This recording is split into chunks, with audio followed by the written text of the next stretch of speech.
Hey guys, Jim Nguyen here. Welcome back to another episode. In this video here, I'm going to cover the whole process when you're receiving or making an offer dealing with contracts. Whether you're selling, you're buying, typically you're going to go through this whole process that I'm about to explain. I know a lot of buyers and sellers quite don't get the full explanation on what the whole process is up front, and you kind of figuring it out as your realtor is telling you along the way. Sometimes it can kind of be overwhelming. So I want to go over the whole process, what happens from each party, the buy side, the sell side, decisions being made, and typical things that are in the contract, and then all the way to closing. Okay.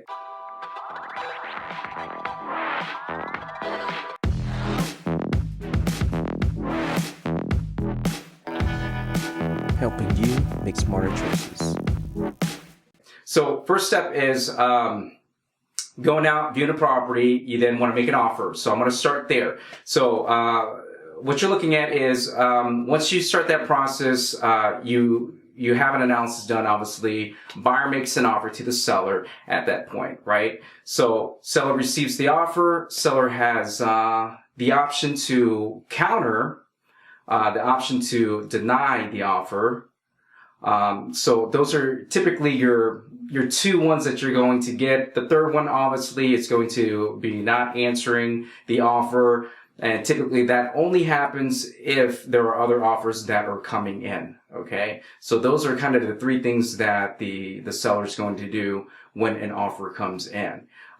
So to make an offer strong, obviously the buyer always would need to provide a pre-qualification letter along with their offer. So once you get that in from the seller's side, you would evaluate that and determine which one would be the strongest candidate to follow through with the purchase of your home. Coming from the sales side, so I'm going to kind of jump back and forth here so you can kind of see, obviously when you're selling, you're going to be buying. So you can kind of get an idea from both spectrums, how this process works.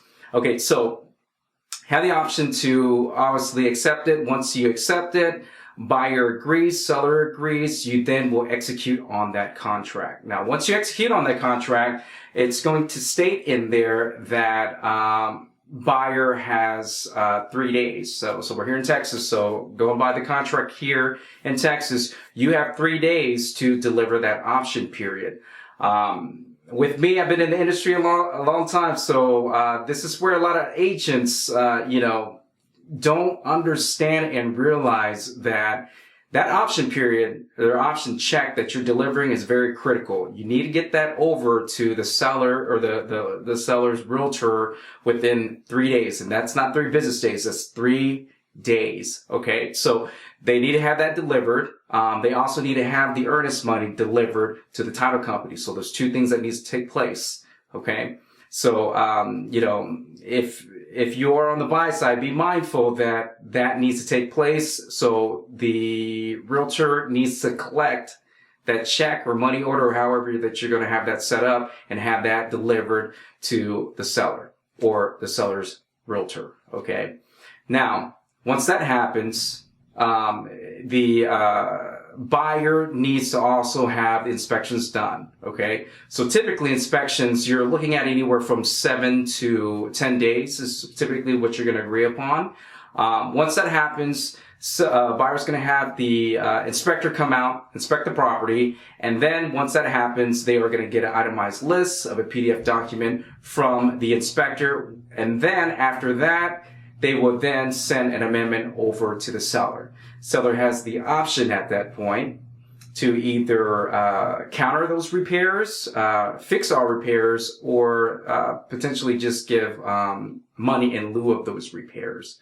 So those are the options that they have. So you guys will go back and forth if you guys have a disagreement between the repairs. Now, in the event that there is additional major repairs like foundations, roof, and things like that needs to be done, then you will then at that point need to extend that option period. So if you extend that option period, so typically the cost is anywhere, it really, once again, is negotiable, so that, you know, you're going to leave it up to your realtors to go back and forth to have that extension done for the option period at that point, okay? So once you guys agree at that point, then the seller at that point will make those repairs prior to closing. Now, in the event that, once that happens, so let's go with the option period. Once that actually expires, the buyer also has a period that they have to fulfill and get an approval on their financing.